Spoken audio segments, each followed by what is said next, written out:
Gentlemen, boys and girls, it is Spotify Wrapped season, and I am here and pleased to announce that we are still the number one podcast in the world for 5 whole people. Yes, all 5 of you stuck with us for an entire year, and we are absolutely thrilled. Welcome to my brothers and idiot, and we are on air. Live and in living color. The goons have assembled. Mark, what is going on? Now, do you think it's the same 5 people? Because I have a suspicion the number may have changed or stayed the same, but the people watching may have differed a little bit. I have a sneaking suspicion that we have different people. There might be some different people. It doesn't tell me exactly who they are. Right. But it does give me some, demographic information about who's watching and listening. Mostly listening on Spotify because it obviously wouldn't pull data from Apple or anything like that. But Right. Still there. Well, cool. 2 years in a row, number one podcast in the world. That's what I'm going with. It's bloody awesome. Cheers. Cheers. Let's drink it. This is just a Michelob Ultra Zero because that's all I had. But, you put the lime in the coconut and then you just drink it both up and it's fine. So you just put a little bit of that in and suddenly you've got a lime beer and everything's all good. It doesn't taste like Ultra anymore. It just tastes like lime and salt and everything is fantastic. Doesn't take much. Awesome. Good for you. Dipshit, what are you doing? Speaking of shit tasting like Ultra, one of my coworkers brought those beer, like draft flavored beer Jelly Bellies to work. And we tried them, and Mom tried one at the same time, and I was like, "This smells like Nana and Pop Pop's bar smells. Like it smells like old fucked up Ultra." I was like, "This is horrifying. Get this out of my mouth immediately." No bueno. I don't know. No bueno. I probably 0 out of 5. shouldn't probably talk shit about candy that is flavored like alcohol because I've been on the hunt for the Malort candy for most of the year. So it seems in bad form to make fun of something that I want a different version of that same thing. There you go. Well, we've got an action-packed show for you. Lots to talk about. But first, the Dipshit has a game for us. MJ? I the do. floor is yours. Thank you. So I got a call from known friend of the show, Roger Goodell, earlier today, and he told me that they're going to retire numbers in the NFL league wide, but we have to pick which player they're being retired for. Thank you to Puck Soup for letting me steal this idea again. Sorry. We love you, Puck Soup, for letting us borrow all of your bits. Love that. So I have in front of me a list of a lot of dudes. 161 dudes whose numbers are retired. And we're just gonna kind of go through them and pick who the number's getting retired for. Does this sound like a good idea?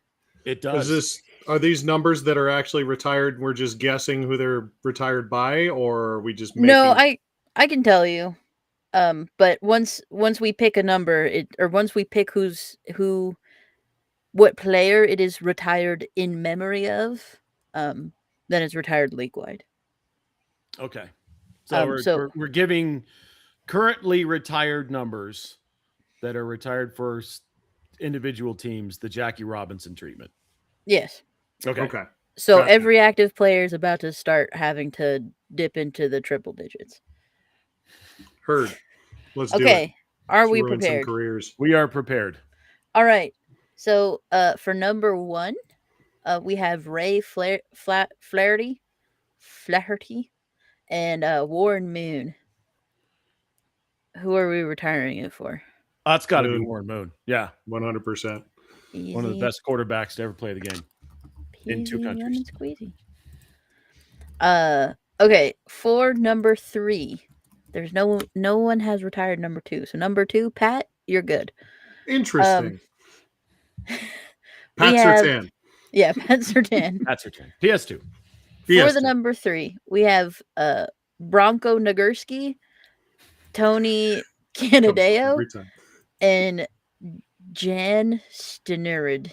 Jan Stenerud. Jan That's Stenerud. Yeah, Jan Stenerud. Yeah. I know for a fact Stenerud was a kicker. We're not retiring kickers. No. It's got to be Bronco Nagurski. I'm in agreement with that. I can't, this is a terrible podcast so far because I'm agreeing with you, but yeah, that's All right, easy peasy. Number 4, we got Brett Favre, and we got Tuffy Lehmans. Jesus. Who in the hell is Tuffy Lehmans? I did mean to tell you guys ahead of time to have Pro Football Reference open so that we can pull these I up. like it better that I don't know who these people are. He played for the Giants from 36 to 43. So his number was retired in 1940. I don't know how it got retired 3 years before he stopped playing. Wait, they retired his number while he was still playing? Let me double check that. Hold on. What position did he play for the Giants? He was a fullback. Okay. Fullback. Of course he was. In a single league. Yeah. I'm sure. So we have one of the people who has ruined his legacy over the last couple of years. Mm-hmm. Really, the last decade has not been super solid. Or some jabroni I've never heard of. Correct. I'm going to go with the jabroni we've never heard of. I am too. I'm I don't know that I can't give Favre anything until he at least partially starts to redeem himself. I've seen that man's penis before. You and the entire internet.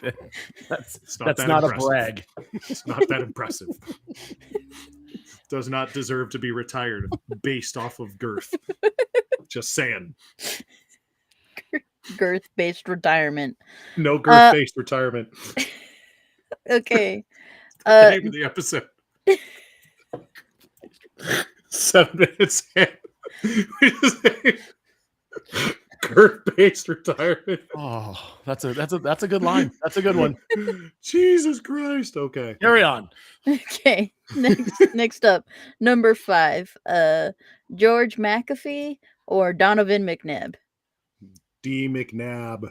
Oh my God. I love Donovan McNabb. Oh my God. They retired McNabb's number? They did. Really? They did. Wow. Yeah. Quarterback has been in Philly over the years. I almost have to give that one to McAfee. Give me McNabb and make my comment toasters. Right.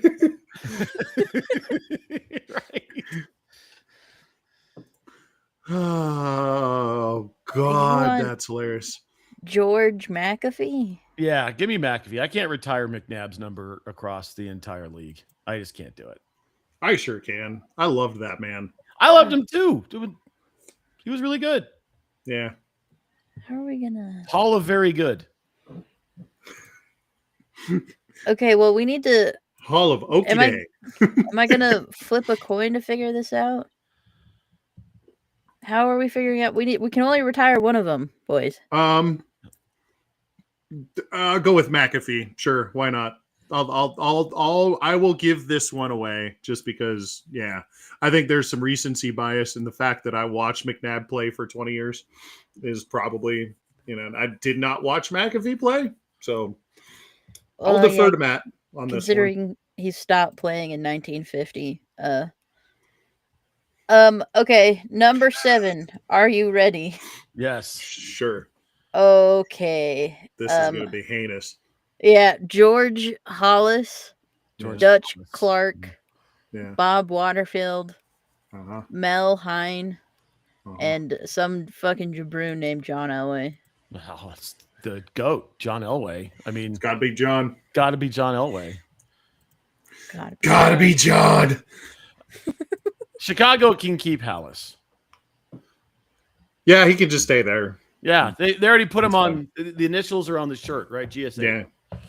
Yeah. I mean, Elway's got a whole thing coming out here in a couple weeks. Yeah, right. So recency bias with that one. So there. I'll take it. Yeah. So there. So there. All right, number 8. Larry Wilson and Steve Young. I got to go Young on this one. Yeah, Steve Young. That man, holy shit! What a skill set that guy had. Yeah, he was ahead of his time. But the mobility, the arm Yes. strength, he was a lefty. Yeah. All the things. If you were able to send Joe Montana to somewhere else because you were that good, and we're talking about Joe Montana, you're doing things okay. Probably good. Okay, number 9. Steve McNair and Sonny Jurgensen. Oh, rip both those guys. Yeah, I was going to say. Okay, Aaron McNair was really good. But Sonny Jurgensen is an all-timer. It's got to be Sonny Jurgensen. I'm going to defer to you on this one too. Again, I don't know much about Jurgensen and his career. I watched all of Steve McNair's career and lived through the tragedy that was. So there's some recency bias, not really recency bias, but personal feelings attached to that whole situation. So yeah, I'm going to defer to you on that one and let you make that choice. Okay. So Jurgensen. Yep. Yeah. Okay. Number 10. Fran Tarkenton or Eli Manning. Wow, that's actually a really good one. That is a good one. Fran Tarkenton went to 4 Super Bowls, never won one, was a really, really good quarterback. Eli Manning is going to cause an amazing amount of debate when his time comes up as a Hall of Fame candidate. Fran Tarkenton was a better player. Give me Fran Tarkenton. When is he eligible for the Hall of Fame? I think he's first time is next year. I think. 2025 class is his this first year. year. This is his first year. Okay. He was a finalist this year. He was a finalist. Did not make the induction. And I think he gets in eventually. I don't think he's a first ballot guy. I think he gets in. I mean, 2 Super Bowls, 2 Super Bowl MVPs, and he's a Manning. Yeah, there's the legacy thing. The thing that really holds me back from really liking Eli on this one is just his regular seasons were not super great. Once he got into the playoffs, the man was a legend. But outside of the playoffs, he was basically a 500 quarterback. Part of that was the teams he played for, but also you are what you eat, I guess. So I still want to go with Eli, though. Hall of Fame television career. Fran Tarkenton had that too. He was on Inside the NFL for years. He was a superior player. There is no. I'll go with that one too. Yeah, sure, that's fine. I'm good with that. Whatever. Eli Manning doesn't have a 12-hour video docu-series where it's multiple hours of them are related to his time on the team. Thank you, Dork. Everyone watch Dork. Okay. Number 11, we don't get a pick. The New York Football Giants have kindly retired Phil Simms for us. Thank you, Phil Simms, which is great because for 12 we have a shitload of dudes. Okay, for number 12, Jim Kelly, Bob Greasy, Tom Brady, Joe Namath, Jesus, John Brody, potentially Dig, and also the Seattle Seahawk friends.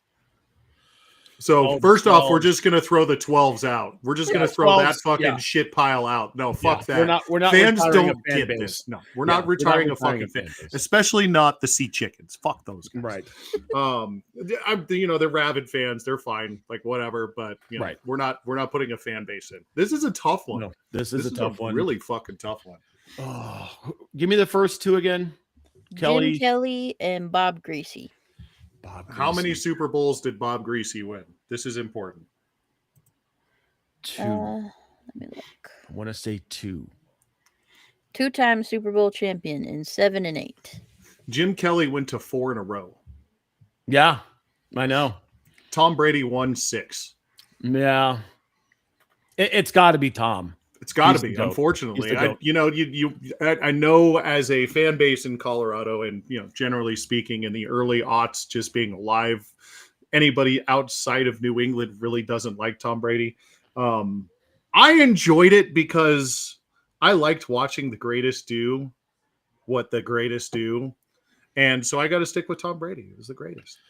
And I think the clincher is that he won Super Bowls for 2 different teams. So, and without his coach. It's got to be Tom. Belichick hasn't done shit since.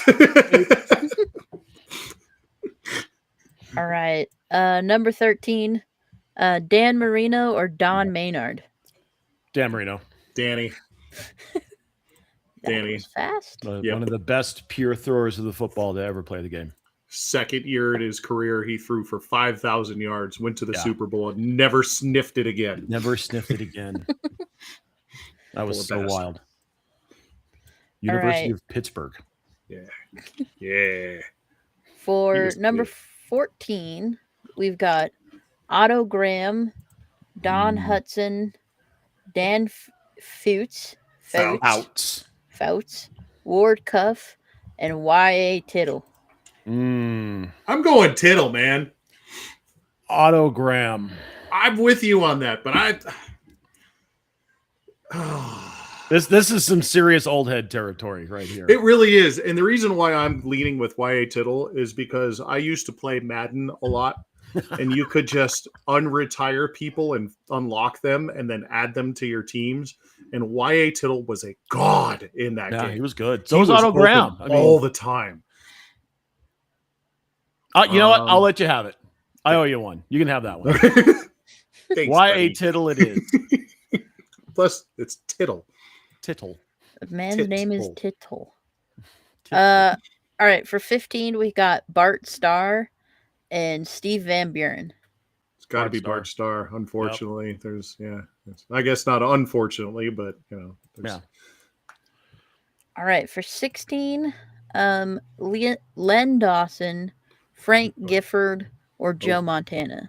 It's got to be Joe Montana. Unfortunately, that is a fucking that that is a is- killer list. That But is the 4 group- for 4 in the Super group Bowl, of though. death. 4 for 4 in the Super Bowl, though. Yeah, I know. He was the GOAT before Brady. He was. Yeah, got to be Montana. But that's a tough Gotta be group. I Joe. mean, the Galloping Ghost. Oh, Yeah, God, Frank that is a fucking tough one. But that is. Yeah, it's got to be Joe. it's got to be. Yep. Like that. All right. Number 18, we get Frank Tripucka. I can never say his fucking name. Tripucka. Tripucka, Peyton Manning, Emmett Thomas, and Charlie Joyner. This isn't even a question. Frank, and it's funny, 2 of these are retired by the same team. Yeah. Frank Tripucka is only on the list because Denver retired his number because he was a coach who ended up being the best quarterback on a very bad football team. Didn't he also own the team too at the time? No, Or he was like wasn't an part owner. He was just- ownership or something. I don't know that to be true. I'll say that. Okay. It's got to be Peyton fucking Manning. I mean, Has to PFM. be. Yeah. When Frank Tripucka, who you mentioned, calls Peyton Manning to tell him to take 18 when he comes to Denver, there's some respect there. So you gotta give it to Pay. And Peyton Manning still is the smartest football player I ever watched. A Hall of Fame personality. Oh yeah, that too. Good dude. America's pitch man. Carry on. All right. Number 19, Johnny Unitas or Lance Allworth. Johnny Gotta U. be Johnny U Johnny Unitas. for Milty. Yeah, and to Milty, he's the best quarterback he's ever seen. He's the greatest quarterback of all time, if you ask Yep. DeMilty. Mm-hmm. Milty. Okay, so the next one's interesting because 3 of them are retired by the same team. But we got Lem Barney, Billy Sims, Barry Sanders, Gino Capoletti, and Brian Dawkins. And tell me Oh, why it would not be Barry Sanders. Yeah, because Brian I Dawkins, can't. but I it's got to can't. be Barry Sanders. As good as Brian Dawkins was, Yeah, for he wasn't two Barry different Sanders. football teams, Barry Sanders is the greatest, most complete back I have ever seen play. And he played behind some just terrible lines. One of the most interesting statistic that I've ever seen about Barry Sanders was half of his runs went for negative yardage Yeah. because the offensive line in front of him was so shit, and he still had like 3 seasons where he went over 2,000 yards. Like, it was just, the guy was a god, and then was just like, you know what, fuck you guys, I'm out. Yeah, I'm gonna take my ball and go home. Fuck this shit, I'm out. And literally nobody bitched Get about out. it. We were like, oh great. Mhm. We were like, okay, that's fine, I guess. Yeah. We The greatest running back see you. I have Logan. ever seen. He was incredible. Yeah. All right. Next up, number 21, LaDainian Tomlinson or Sean Taylor. Ooh. So who's gonna argue against the dead guy? I am. LT was one of the another great. LT might be, if Dan Fouts isn't Mr. Charger, LT is. I never forgave LaDainian Tomlinson for quitting on his team in the playoffs. And that one thing is enough for me to go for Sean Taylor. Sean Taylor was an all-world safety, also gone too soon. way too soon. Tragic. Did not have the unfortunately, due to that, did not have the career length that I think needs to be in the same conversation as an LT who's in the Hall of Fame. I think Sean Taylor's in the Hall of Fame. Is he? Double checking. Could you find that out? Because if he is, then Sean Taylor for sure. But I don't think he played long enough. I'm not. I don't think he got in it. Hall of Fame. He's in the Washington's Ring of Fame. As he should be. Wow. Wah. But I'm not seeing. Okay. Interesting. All right. I'll give you LT. Okay. Thank you. Oh, yep. That's a hard one, though. I know. That's I know. a hard one. I still will never forget. I watched the Pro Bowl when he absolutely eviscerated Mark Rippon. Yes. On the sideline. It's so great. Like, it's the Pro Bowl, bud. Not who's playing. It's like, oh no, I am going to destroy you. Just destroy. All right, number 22, Bobby Lane or Buddy Young. I don't know who either of those blokes are. Bobby so- Lane. Let's go Bobby Bobby. Lane. Bobby Sure. Lane. Yep. Hell yeah, brother. No clue. Number 24, we don't have to do. Lenny Moore is retired.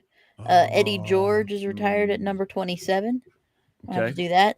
28, we got Willie Gallimore, Abner Haynes, Marshall Falk, Oh god. Curtis Martin, and Daryl Green. Oh. The Curtis list Martin started and weak. Daryl Green played longer than any two humans should ever have Yes. played their positions. Yes. Curtis Martin played running back for 197 seasons. And Yeah, that's a Daryl fact. Green was a defensive back into his 50s, it feels like. Yeah, for What was the third name on the 435 list? years. Third name on the list was Marshall Falk. Who should probably be yeah. the one that we pick. The The most dynamic player on the list for sure. yeah. I got the chance to see Marshall Falk play live in college when he was at San Diego State. And he was easily the best football player I had ever seen live at any level. And he had 200 yards at halftime and didn't gain a single yard in the second half because he just sat. It was his Heisman year. He was absolutely fantastic. It's got to be Marshall Falk. Agreed. Hell yeah, brother. Kurt Warner had a hell of an offense around him. Holy fuck, yes. Jesus. Greatest show on turf. Oh, fuck. And they were, too. Mm-hmm. Couldn't stop anybody, but holy fuck, they could outscore everyone. Well, sure. Who needs defense when you're scoring 11 million points a game? Jesus Christ. Number 29 is set with Eric Dickerson. Fine with 32, we've got Jim Brown, Al Blozis, and Franco Harris. Franco Harris is Jim Brown light. Jim Brown, not only as a player, but as a human being and a champion of causes, has got to be the guy. I agree. I did not realize that the number 30 is not retired for the Broncos. Number Why would it 30 be? is not retired Terrell Davis? for anybody.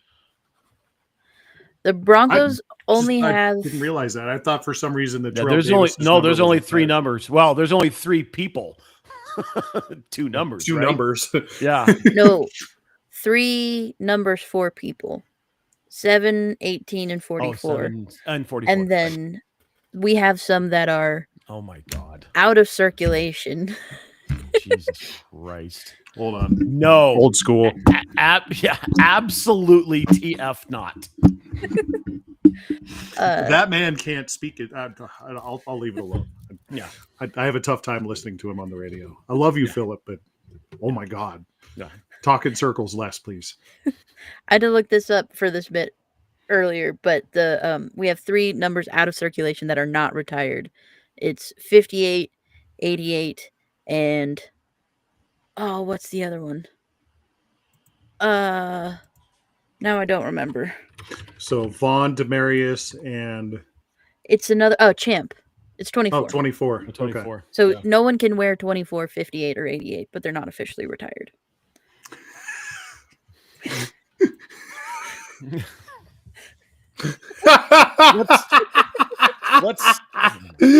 Let's do like 2 more of these because we're already a 2 half more? hour in. Yeah, let's just do 2 more lines that we Okay. have to pick. All right. So next one is 33. We got Stone Johnson and Sammy Baugh. Sammy Baugh. Sammy Blingin' Sammy Baugh. Mm-hmm. Good old Sammy Baugh. And then for 34, we got Thurman Thomas, Walter Payton, Joe Perry, and Earl Campbell. Oh God. Wow. I mean, it's moderately difficult, but sweetness. Sweetness. Yeah. Yeah, it's got to be Walter. That, And they that named man. a damn award after the guy. That man, another one who should have played a lot longer and should have lived a lot longer and was gone. He far played for a beyond. long time. And he finally won a Super Bowl at the end of his career, but I think he played for 10 years. He just didn't play for some very good Bears teams. Right. Well, and then, life cut short very early. So, wish we had him around for a lot longer than we did, but Sweetness has got to be the guy. Yep. Hell yeah. We got about halfway through, I think. Nice. But I think that's a good place we can pick up our duties for Mr. Goodell at a later moment. Nice. All right. Thanks, Raj. Appreciate you putting us in charge of this. Yep. Glad to be of service. All right, let's go on to Pew Pew Pick'em. Mark, take it away. Did you see this comment? We're talking about Pew Pew Pick'em now. You don't want to talk about Timmy Tebow? No, Brandon Marshall. Brandon Marshall. You want to talk about Timmy Tebow? I want to talk about Touchdown, Brandon Timmy Marshall. Tebow. Should be Brandon Marshall. Okay. Anyways, let's talk about some football this week. We are in week 15 of the NFL season? The waiting moments of the NFL season. Holy shit. I can't believe how fast this season has gone. Can you guys? No. Holy fuck, this year has gone fast. Like I can't believe Christmas is like 2 weeks away. This is Right. insane. This is insane. Also, some of these spreads are insane, and also some of these numbers and totals are just absolutely bonkers. A lot of these games are not a lot of fun, but we're going to get into it. Let's start with the Thursday night game as we always do, unless we're doing this podcast on Thursday or Friday, in which case we skip it.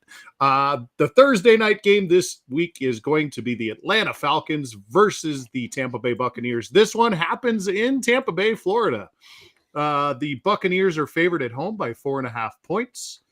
The total in this one is 44.5. The Duchess decided to take the Atlanta Falcons on the road. What say ye, Matt? I would think that the Bucs would be pretty good at home, and then they blow one to the Saints last week, unbelievably. Here's the thing with Tampa: Baker's going to get one of his toys back. Mike Evans has been designated to return, and it should open up the field for Ibuka and Tez Johnson a little bit. Atlanta looks like they're on a slide. Looks like they're playing out the string. Give me Tampa with the cover, and I'll take the over. Okay, MJ. I like birds, but I'll take the under. All Putting your right. faith in Kirk Cousins. I like it. Yeah. Hey, bro. Thuggins. It's a little Thuggins. We like it. I like a little Thuggins mention in this one. Let's go on to the next game. This one, I don't like this game at all. This is the Baltimore Ravens and the Cincinnati Bengals. This one happens in Cincinnati, where they put cinnamon in their chili and then put it on spaghetti. Which I want to try. Send me some chili. The Bengals are not favored. They're actually home dogs by 2.5 points. The total in this one is 51.5. So there's going to be some points in this one. The Duchess says nevermore. She's a big fan of the Ravens. The color scheme and stuff, I think, gets to it. Plus the Edgar Allan Poe tie-in. Anyways, Michaela, what do you think about the Bengals and Ravens at home? Did I give you the number 51.5? Yes, you did. Okay, perfect. Go ahead. I'm ignoring it anyway. I would like the kitty cats, and I would like the kitty cats. I like the over because I think that neither of these teams are very good. And also, did you know that you can get that chili in a can? Like they just make that shit in a can. You can just get it. Yeah, just buy. You can also buy it frozen on spaghetti. They have frozen like TV dinner meals of Skyline chili on spaghetti. The spaghetti is frozen too? Mm-hmm. I don't know how I feel about that. You just microwave it and you get a shitty bowl of shitty spaghetti and shitty chili. I approve the use of that word in every instance of that sentence. just send me a thing of it in the mail, and I'll. You okay? You good? There's all kinds of shit happening. Matt, you want to talk about this game? Yeah.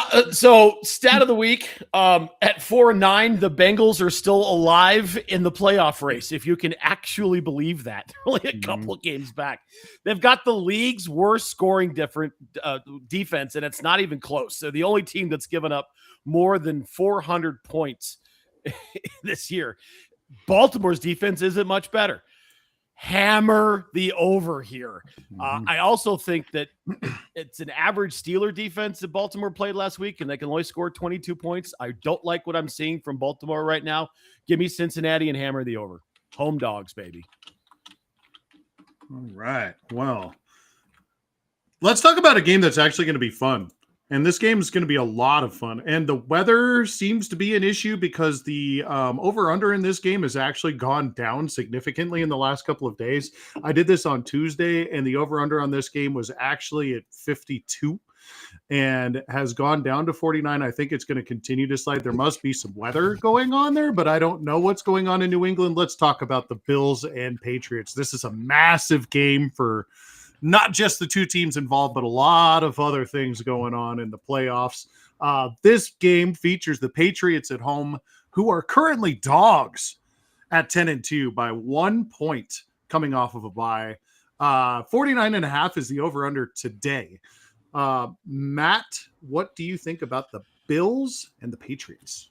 So, in what is apparently a theme, teams that are on 10-game heaters apparently are both dogs at home. I don't get it. Did Buffalo do enough in the game against Cincinnati in the win to get some more confidence? I don't think so. That was kind of fluky. I absolutely love the 1 point here for New England. 5 of the last 7 Buffalo games have gone under. So give me New England, give me the under, but I am pulling for the Bills. Yeah, I'm with you, man, on this one. But let's see what Michaela says. I'm not a coward. Give me the Bills. You got the Bills? And I'll also take the under, probably. Under. I'm with you on the under. I with the weather, that just New England in December. Come on. Yeah. The Duchess would like them both to lose. Speaking of both teams losing, and anybody watching this game is probably going to be losing too. This one is happening in New Jersey, where the Giants of New York play. Yes, the Giants of New York play in New Jersey. They are welcoming in the Washington Commanders. The Giants are favored in this game by 2.5 points. I haven't gotten to say that a lot this year, so I'm happy. I don't know if I don't really care, but it just hasn't happened a lot this year because the Giants stink. The over-under in this game is at 47 even. Duchess picks the Commanders from Washington. MJ, what do you think about this one? I think I saw isn't Jaden playing on Sunday? Did I see that from Shefty? I saw something about Jaden. I don't know what it was. Anyway, give me the Commanders and the cover and over. Yes. He will not play. Oh, okay. Do you want to change that? No, I don't care. Commanders and the over? Yeah. All right. Matt? This game sucks. 3-10 versus 2-11. Giants cover over. I love it when you talk like that. Let's talk about another terrible game. And this one is the Cleveland Browns, which Matt has a little bit of an interesting stake in this one due to the fact that he has a little bit of a bet that happened at the beginning of the year where he said that somebody would be starting the quarterback. But they're taking on the Chicago Bears. The Duchess always says that the Bears suck. They are favored by 7.5 points at home. They still suck. Oh, they still suck. Sorry, I got it wrong. They still suck. I should know that. But they are favored at home by 7.5 in this one. The over-under is the lowest of the... No, it's not. Ooh, I lied about that. It is the second lowest of the week by 30. It is 39.5. Matt, what do you think about this one? The only fun thing about this game is the high-powered Chicago offense against the studs on the Cleveland defense. Give me Chicago to cover, and I'm taking the under. MJ. Ditto, because the Browns said that they were gonna. Never mind. Ditto.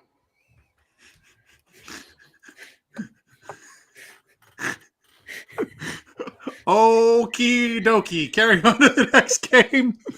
This one's happening in Kansas City, where the Chiefs are struggling. The Chargers are going in there. The Chiefs are still favored at home by 4.5 points in this game, which makes absolutely no sense to me. 41.5 is the over-under in this one. Tell me, Michaela, what you think about this ridiculous shit. I think the Chiefs are dog shit and will continue to be dog shit. And I think the Chargers are less shit. Will continue to be less shit. Give me the Chargers, and I will take the over. Matt? Please. An anemic pass rush in Los Angeles versus one of the worst offensive lines we've ever seen in Kansas City. The Chargers are also on their 65th left tackle of the year. So we're going to see a lot of Omari and Hampton in this game. I don't like Kansas City with their backs against the wall. They're not mathematically eliminated. They have to win out to even have a chance. The best thing about this game, Mark, do you want to know the best thing about this game? I do want to know the best thing about this game is that no matter who loses this game, Denver wins. It works out either way. True. Kansas City is 0 for the last 5 against the spread and 3 for the last 7, or 3-7 the last 10. I think that the Chargers are going to cover, but I believe that Kansas City wins and taking the under.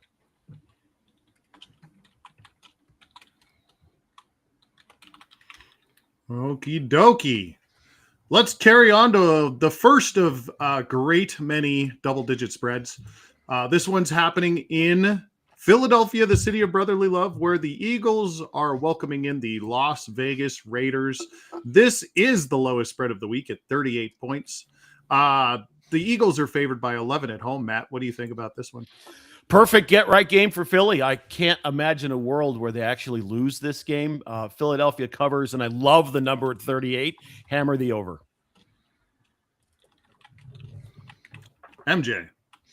Saquon Barkley physically eats that bunny. Physically.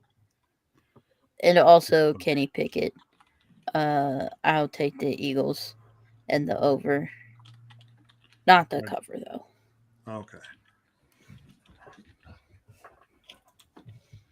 Okay. That sounds good to me. What do you guys think is wrong with Jalen Hurts? He's got a wicked case of the fuck hands. It's when your hands get all fucked up and they don't work right. Two turnovers on one play. Mhm. That was really fun to watch on the Monsters Inc. game, by the way. Yeah, I because saw the vid on TikTok. I'm like, oh, fucking that shit was hilarious. I was so confused. We were just looking at each other. Duchess and I were just looking at each other going, do you have any idea what just happened? I'm like, no, I kind of want to turn on the real game just to watch the play. It was wild. It was wild in real life. I'll tell you that much. It was as insane a football play as I had ever seen. Sully picked the ball off. It was weird. Let's talk about another probably really bad football game. And this is the Jets leaving on a jet plane to go to Jacksonville, Florida to take on the Jaguars, where the Jaguars are favored at home by 12.5 points. Yes, 12.5 points. Another massive spread in this one. Over under in this one is 41.5. MJ, what do you think about this one? I think this is rude to the Jaguars, and I will take them, and I will have them cover, and I will have them over, please. Thank you. You're welcome. Matt? Jacksonville still has something to play for it, and the Jets can't keep a quarterback healthy. We don't know who's going to play quarterback this week for the Jets yet. It's going to be a big Breece Hall game and a good Jacksonville defense. All of that screams under. So give me that and a Jacksonville cover. Appreciate that. Let's talk about the next game. And this one is the Arizona Cardinals, who have sat down their quarterback for the year. And they're going in to play a team that scares the living shit out of me going into the playoffs, and that is the Houston Texans. They are favored by 9.5 at home in Houston. Over under in this one is 42.5. Matt, tell me how badly the Texans are going to beat the Cardinals. 65% of the betting public is taking Houston, and I agree. One of the best defenses in the league, and we watched them manhandle Kermit and the Chefs last week. Give me Houston in the under. Cover? Yep. All right, MJ. 70% of the me thinks that Houston is gonna cover and also hit the under, please. I knew that was coming. I was waiting for it. This next game is going to be funny because I text you guys something about this one earlier today because I think it would be hilarious if this game was like 6-3 or 7-10 or something like that, because the number in this one is ridiculous. 55.5 points. The Detroit Lions, who can score some points, are going to go to Los Angeles, California, where they like fireworks and they like shows, and the Rams are putting on one. Matt Stafford is having an MVP season, as we have talked about, and Michaela loves to talk about. We'll get into her breaking down her beloved. The Rams are currently favored by 5.5 at home. Again, the total in this one is 55.5. Jesus fuck. The Duchess needs the Lions to lose in this one, so she's picking the Rams. Let's start with Michaela. You tell me what's going on with Stafford. He just rocks. That's what's going on. There was that brief moment of panic. What was it, 2 weeks ago, when he threw 2 picks, and that was 2 more picks than he had thrown in like the previous 8 games or some shit. But he's back, baby. Let's go. Rams by a shitload. Do we get the over in this one? I need to know. Yes. Okay. Thank you. Matt. I am not a coward. I don't care what the number is. Hammer the over. There is going to be more scoring in this game than anything we've ever seen. Meaningful game with both teams. The Rams are trying to hold off Seattle in their division, currently actually tied by record, and the Lions are only 2 games back. Give me the Rams to cover here, and like I said, hammer that over. Hammer. Okay, let's go back to bad football. And this one is the Panthers and Saints. This one's in New Orleans, where the Saints apparently play football. I haven't seen it all year. They are dogs at home by 2.5 points, which means Vegas is like, yeah, they don't play football in New Orleans. 40.5 is the total in this one. I don't know if either of these teams can score more than 10. Matt, what do you think about the Panthers and Saints? You think that about Carolina, but you're wrong. They're actually pretty good, and they're having a pretty decent season at 8-5. How in the hell did New Orleans manage to win last week against Tampa Bay? The world may never know, but they're not going to be able to bottle that magic up because Carolina is going to see them coming, unlike the Buccaneers. Carolina covers. Give me the over. I spelled that wrong. MJ. As much as I want to hate the stupid sexy sack Saints, I want to be a contrarian. Saints, please. Wow. Over or under? Also over. Okay. Guys want to talk about more bad football? Please. No. Too bad, Michaela, because we're going to. This one is the Titans versus the 49ers. 49ers are in Santa Clara, California, which is their home. They are favored by 12.5 points in this one, which is not the biggest spread of the week. 44.5 is the number for the over-under in this game. MJ, tell me about the 49ers and the Titans. Niners good, Titans bad. Niners win. Over. No cover though. Heard that. Matt. Tennessee's facing a much different offense this week with Kyle and his rested merry band of monsters. This is going to be an ugly football game. San Francisco's going to cover. Give me the under. All right. I like that. Let's carry on to the next game. And this one is an unfortunate one. It would have been a really good game if you looked at it at the beginning of last week, but now everything is sad in Colts land. They don't have a quarterback. The guy who is my boss is a Colts fan, and I was asking him what he thought about the Phillip Rivers thing, and he's like, "I'm 47, you're 42. Neither one of us are playing NFL quarterback." That's fair. That's fair, but it's still a fun story. I don't know what the Colts are going to do, but they are not going to do well in this one. The Seahawks are at home where the 12s played, as we talked about earlier. This is the biggest spread of the week. This is a 13.5 point spread according to betmgm.com in favor of the home team, the Seahawks. The total in this one is 42.5 points. Matt, what do you think? Reading directly from my notes. Ha ha ha ha ha ha ha ha. Ha ha ha ha ha. The Birds are getting 80% of the money in this game and only 68% of the bets. The Sharps know what's going to happen here. Birds under. Do they cover? Oh, yeah. All right, MJ. 70% of the betting room in this room thinks that the Birds will cover, and yeah, under 2, please. And also 80% of the money in my pocket goes to Legos. It's a lot of money to go to Legos. It's a lot of money to go to Legos. Just saying. Legos are cool, man. Legos are cool, man.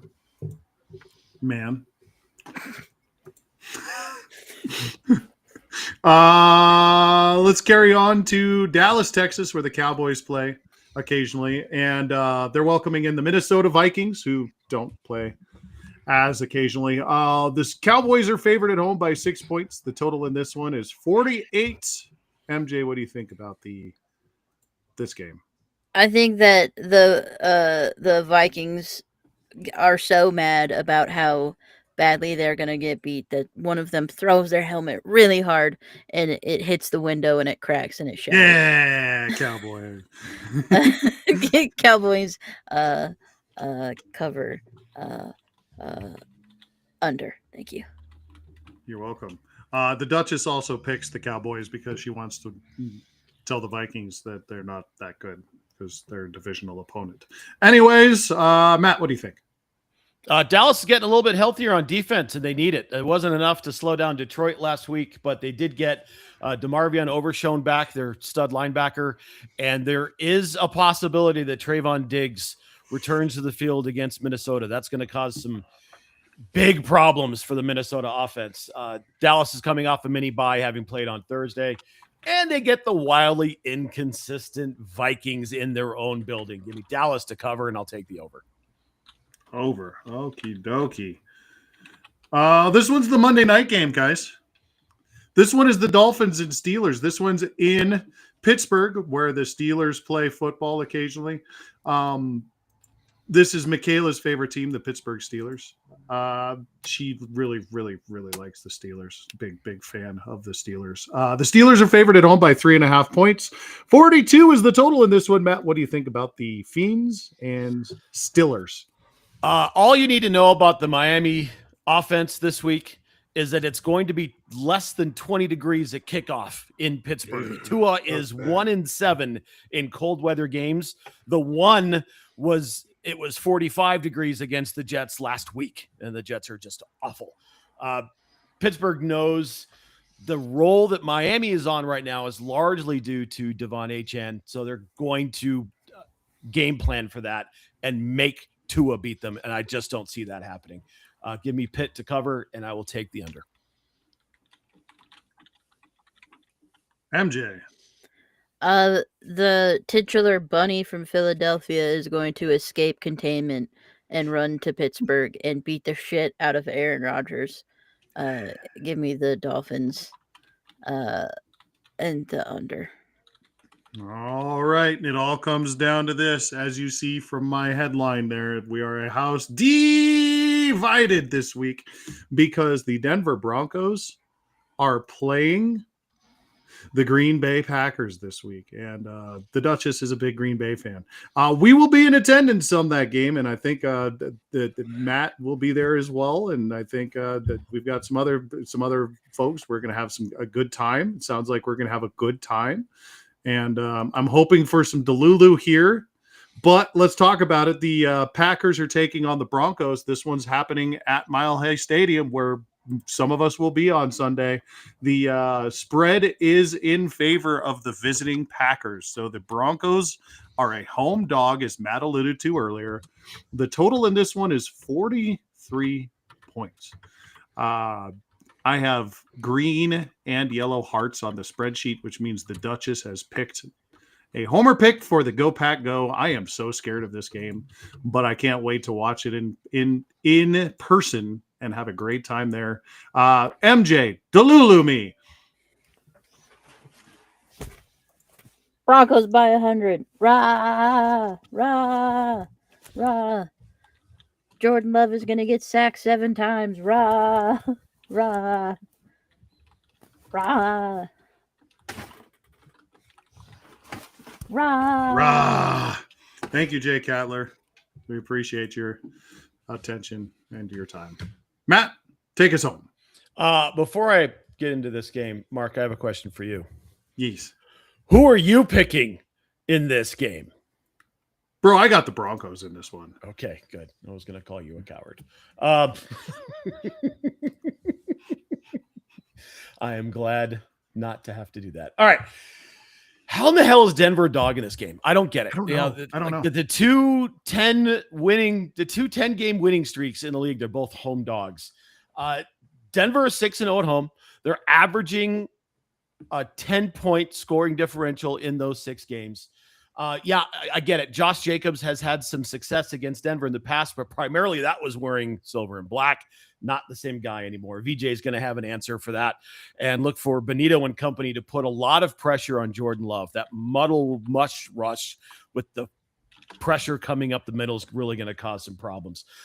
Look for another game manager performance out of Bo this week with another solid game plan. I really think that Sean is settling into the game plan for the team that he has, not the game plan for the team that he wants. And we're starting to really see that come to fruition. Denver is going obviously to win, which means clearly they're going to cover. And this is going to be an under for me, sir. Oh, I am actually kind of shocked by that. by the under on that one. I'll go a little bit less cowardice, and I'll actually make a pick on this one. I think the Broncos are going to win, and I'm actually going to put a little score in here. You won't be able to see it because it's not there, but I think that the Broncos will win 28-24. That's my prediction. Give me a couple of Will Lutz field goals in there. We love you, love Lutz. you, Will Lutz. We love you, Lutz. It's going to be a good time on Sunday. We're going to have a lot of fun. The weather should be really nice, and I can't wait for it. It's going to be a great time. Yeah, and that's Pew Pew Pick'em for the week. Matt, do you want to talk about some bets? Yeah, let's do some King's Cash bonus bets. We did turn a little bit of a corner and went 3-3 last week. So hopefully some of those got us a little bit of money, especially with the Jahmyr Gibbs anytime touchdown. We'll just say that. However, this week I'm not a huge fan of what Cleveland is going to be facing this week. So look for Shedeur to go over the half an interception this week. That's one. Omari and Hampton anytime touchdown. That guy kind of scares me a little bit, and they're definitely going to try to run him some more. So look for Omari and Hampton for an anytime touchdown in the Chargers game.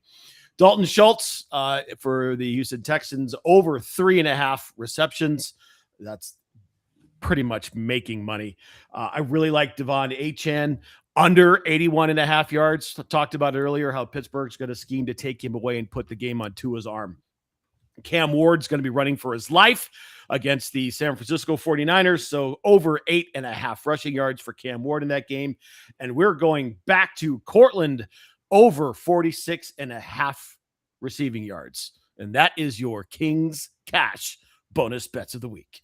I like those. Those are solid. I am not shocked that you picked the Shedeur over 0.5 interceptions. But it's kind of funny considering your the hot take from the beginning of the year that he's going to make a mistake. He's a rookie quarterback. Oh, absolutely. Right? Absolutely. So yeah. it's that team's bad. That team's bad. Team's bad, right? Harold Fannin is about the only consistent thing that we have from a receiving standpoint because Jerry Jeudy doesn't know where his head is half the time. So we're not there yet. We're not there yet. And if you missed it, beginning of the year, I said Shedeur was going to start 5 games. This will be his 3rd.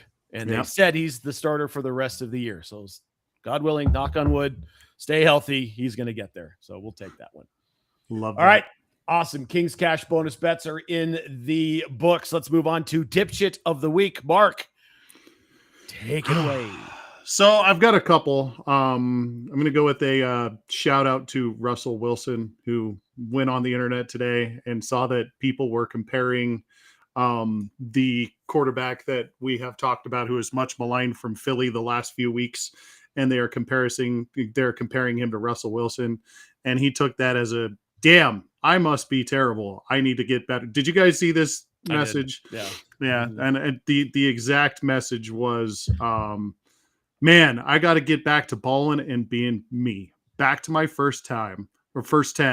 It's time to go dark. He says some cryptic ass shit that nobody knows what he's fucking talking about, and I don't really. So he got compared to Jalen Hurts and didn't really like it. That hurt his feelings, and now he's going to try harder. So shout out to Russell Wilson, who is a nominee for Dipshit of the Week. But we don't know much about it, but there is a coach from Michigan who is a little bit maligned. Is this your guy? Was this okay? I'll let you do it. I'll just do Russell Wilson and then hand it off to you. Okay. So we'll talk more about that in a minute. But there's some more to talk about here. It's a good one. There's some more to talk about here. Oh yeah, this one's good. All right, MJ, who you got? And you're muted. Rat bastard. Once a show. Once a show. I was so busy drawing Dick Butt, I forgot that I was. Thank God muted. for Dick Butt's return. We love Dick Butt. I stopped myself from talking earlier because I didn't want to blow up my own bit. But the Dipshit of the Week is the I almost called them the Chicago Browns, the Cleveland Browns, for saying that next year they weren't sure about if he would start, but they're gonna probably start Deshaun Watson. And that's fucking dumb. That is fucking so stupid. That quarterback room is so fucking stupid. I get that we love Shadur, but God, it's so fucking stupid. Totally stupid. Free him, please. Yes. Send him If they elsewhere. committed to Shadur Sanders, everything would be okay. But they have 8 other quarterback commitments, and one of them is a quite sizable financial commitment, so they have to say those things. But still, God damn it, Browns. God damn it, Browns. Yeah. God damn it, Browns. All right. God damn it, Browns. It has been a very interesting news cycle the last probably 72 hours, and there have been several candidates in my mind for dipshit of the week. I could start by saying Indianapolis is a dipshit of the week because they think that fat Phillip Rivers is going to save their season. There's no way in hell that man's going to make it out of that game alive if indeed he actually plays. It could be Jalen Hurts for being the first person since 1978 to commit 2 turnovers on the same play. It could be the University of Notre Dame for taking their ball and going home because they didn't get into the college football playoff. It could be the Dodgers for taking Edwin Diaz away from the New York baseball Mets. I'm mad about that too. But my dipshit of the week, the former head coach at the University of Michigan, Sharon Moore. MJ, have you seen any of this story yet? The clips the headlines I've seen have been so utterly confusing. I am enraptured and waiting for your storytelling, please. This thing started off just odd. So the headline came in that the University of Michigan, it's good. The University of Michigan is firing Sharon Moore for cause. Having already suspended him once for trading texts with Connor Stallion, but that's a whole other fucking story that Michigan has involved himself with. And then it came out that they fired him for cause because he had a relationship with a staff member, which is against policy, and they have a 0 tolerance for that. I was like, okay, he did some things with someone that he probably shouldn't have and dipped his dink in the company ink. These things are generally frowned upon. Now we find out that a police department in Saline, Michigan, arrested him and is bringing him back to Ann Arbor for some sort of investigation. What, pray tell, is the investigation? We don't know. I would love to find out what hell is happening here. Have you seen any of the rumors? I have not. No, I'm trying to stay away from the rumors. I'm just paying attention to Shefty, and since he's a Michigan guy. The rumors are juicy. Ahead. I'm not gonna get into them here, but the rumors are very juicy. Yeah. The last ESPN headline I saw was aggravated assault. Or some kind of assault. Okay, some kind of assault. So maybe the stories that I'm hearing might have some truth to them. All right, get into it. That's fine. Okay, so I wasn't going to talk about it. So what I've been told through the rumor mill is that apparently he broke into this woman's house and held people at gunpoint. I don't know if you've seen also that I got, thank you for Toaster for doing a little bit of research for me while I was getting the show, getting the computer up and ready, and not to be disgusting, but pooping my brains out today. So I haven't really been on the computer much. But they doubled her salary this year. The girl in question, her salary went from 50,000 to 90,000 or 40,000. I have the exact number. Where was it? Scroll. She was making 58.25 for the last 2 years, and this year she jumped up to 90K. So there is a sizable increase in salary attached to dipping your dink in the dip your company dink ink. in the company ink. I like that phrase. But yeah, here you go. This is the TMZ Sports. So this is no longer rumor if it's on TMZ Sports, so we can actually say stuff about it. So there you go. Pittsfield PD tells TMZ Sports that they responded to a home investigation, an alleged assault around 4 p.m. While they did not provide details about what occurred, they did state that the incident does not appear random in nature. Home invasion. Not something a normal human does. No. No. Even in a jilted lover case, that's not something you do. Correct. No. Yeah. So Fucking Sharon Michigan. Moore is firmly ensconced as my dipshit of the week. Good God. What a great story. All the way around. All the way around. All right. Final thoughts. Talk about the things. Pimp the stuff. MJ, what you got? We can talk about it some other time, but if you like court drama and are not keeping up with the hashtag NASCourt, it is severely big court dramas and is quite fun. And they think it's supposed to be done done with the actual like in-person shit at the end of this week or early next week. So it's big funds, especially if you like big money like scandals. I know nothing about this. I will have to do some investigating. Michael Jordan and one of the other teams is suing NASCAR for antitrust and monopoly practices because of the way that they handle their franchising, essentially. And it is a shit show. It's all very fun. It's great. Everyone should keep up with it. It's very entertaining. Sounds interesting. Okay. All right. Mark? If Jordan's about to get paid at Toaster, I know what he's going to do with that money. I've seen him do that with that money. He's either going to make double or he's going to lose a lot very fast on cards or golf. Probably cards. That is what that man does. Is gamble his face off. Watched it happen live. All right, Mark, what do you got?